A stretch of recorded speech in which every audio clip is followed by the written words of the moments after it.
nshuti mwene data, ese waba warigeze kwibaza niba Imana ikirimo kukureba cyangwa niba wararengeje urugero ukarenga umurongo ku buryo itakubabarira?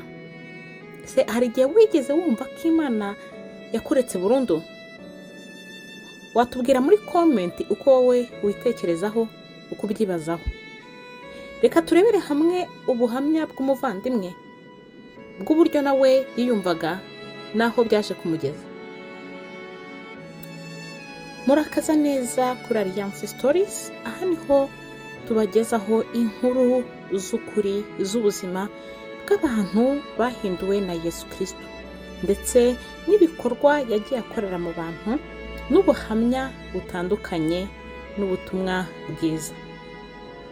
Niba wumva waracitse intege cyangwa waritakarije icyizere, ubabaye, izi nkuru ni izawe. Kora subscribe ujye uhora ukurikirana inkuru zacu za buri munsi. Nitwa Teddy, reka mbabwire ibyambayeho. Buri joro najyaga kuryama sinsinzire, ahubwo nkareba igisenge, nkahora nibaza ikibazo kimwe: ese igihe cyaba cyararenze ngo Imana byibura ingarure?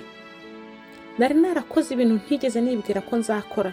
Nari naragiye kure y'umuryango wanjye, kure y'inshuti zanjye. Nari narahiriye abantu ibintu byinshi, kandi nangiza nabo nijeje ibyo nzakora simbikore. Nari narakomerekeje abantu bankundaga, umuryango wanjye, ababyeyi, ariko ikibi kurusha ibindi nuko numvaga ko nta Mana nkeneye. Mbere hose natekerezaga ko ndi mu mudendezo wanjye, ko nubatse ubuzima bwanjye, ko ndi mu nzira yanjye, nkagira amategeko yanjye. Ariko kuri nuko nari imbohe y'icyaha, y'isoni nke, imbohe y'iby'iyi si. Ikibabaje kurusha ibindi nuko iminsi uko yagendaga ishira, niko numvaga ngenda nkomeraho gukomezwa umutima, nkumva uri kugenda ushenguha, nkumva uri gukomeza kuzirikwa na ya migozi yamboshye, kandi nkumva nta mahoro. Nahise ntangira kujya nibaza nti wasanga nararenze umurongo. Nkavuga nti ubu hari aho hari bishobora kugera umuntu Imana ikongera ikamwitaho, ikagira ikimumarira. Nari narumvisha inkuru z'urukundo rwayo, imbabazi zayo, ariko ntekereza ko ibyo byari iby'abandi bantu bameze neza kurusha njyewe.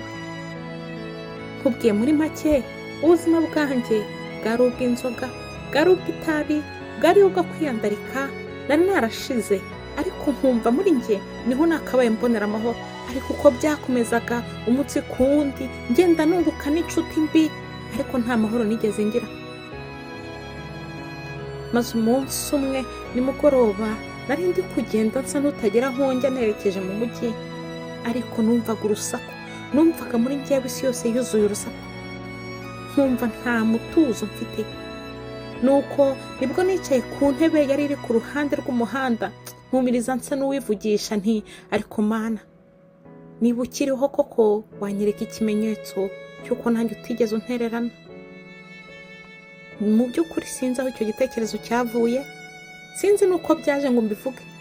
Nta nubwo nari ntegereje igisubizo, nta nubwo nari ntegereje ikintu na kimwe. Numvisha amagambo asohoka gusa. Nuko hashize akanya, nibwo nagiye kubona mbona haje umuntu uri kunyegera, ntamuzi, ntigeze menya mu buzima bwanjye.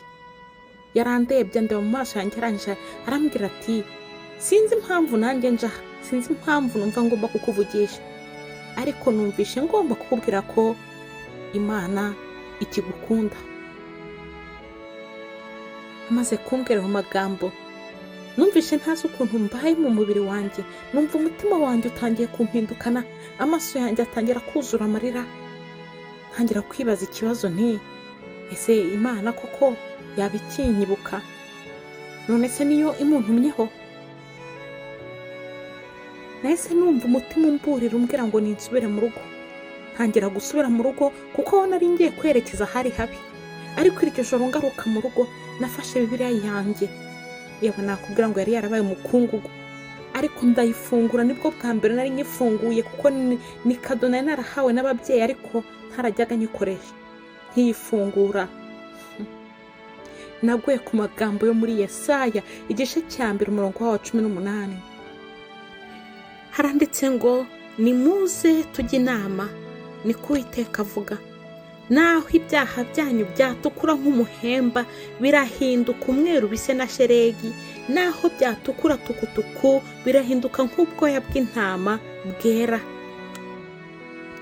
Ayo magambo yankoze ku mutima, mpita mbona ko ibyo nibwiraga atari ko byari biri, kuko Imana ivuga ko naho ibyaha byacu byaba byarabaye tukutuku bingana gute, ibihindura bikererana. Icyo biba bikeneye ni ukuyegera. Ntabwo nari narigeze menya aho kunyura, ntabwo nari narigeze menya icyo nkwiriye gukora, ariko natangiye ubwo mpita ntangira kumenya inzira nkwiriye kunyuramo. Ntabwo Imana yigeze irindira ko mba umuziranenge ngo kugira ngo akunde imbabarire, ahubwo yambabariye ndi muri bya byaha. Ubwo nibwo bwabaye itangiriro ryanjye ryo kugaruka kuri Yesu Kristo, kandi namenye ikintu ntazigera nibagirwa. Nta na rimwe biba byarengereye ngo Imana ikurokore. Nta na rimwe ubuntu bwayo bunanirwa kugusanga. Nta na rimwe yigeze isinzira ngo inanirwe gukora.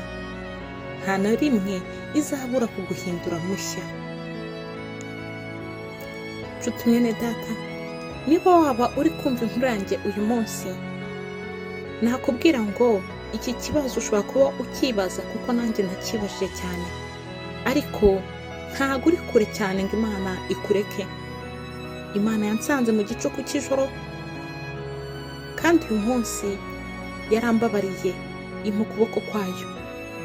Ahubwo ikibazo gisigaye kuri wowe ni iki? Ese ukuboko kwayo uremera kugufata? Witeguye gufata ukuboko kwayo? Muvandimwe mwene data, nta na rimwe Imana izakureka. Nta na rimwe ubuntu bwayo bunanirwa kugusanga aho uri. Ahubwo ikibazo gisigaye ni kimwe gusa: ukuboko kwayo se koko uremera kugufata? Ese uremera kuyakira? Niba uyu munsi wumva iri jambo ari ryawe, twandikire muri comment uti igihe cy'Uwiteka ntikirarenga. Twandikire uti Imana iracyankunda. Twandikire uti ukuboko kwayo ndemera kugufata. Twafatanyiriza hamwe gusenga ko ari we wese waba yumva ashaka gufata ukuboko kw'Imana. Igihe ntabwo kirarenga. Nshuti muvandimwe muri Yesu Kristo, ntugende udakoze like, share, kugira ngo ubutumwa bwiza bugere kuri bose, ndetse na subscribe kugira ngo tujye dukomeza kubana mu nkuru zacu buri munsi. Dukomeje no gushimira buri wese wakoze subscribe. Imana iduhane umugisha. Nawe ubuhamya bwawe bwahindurira abandi amateka.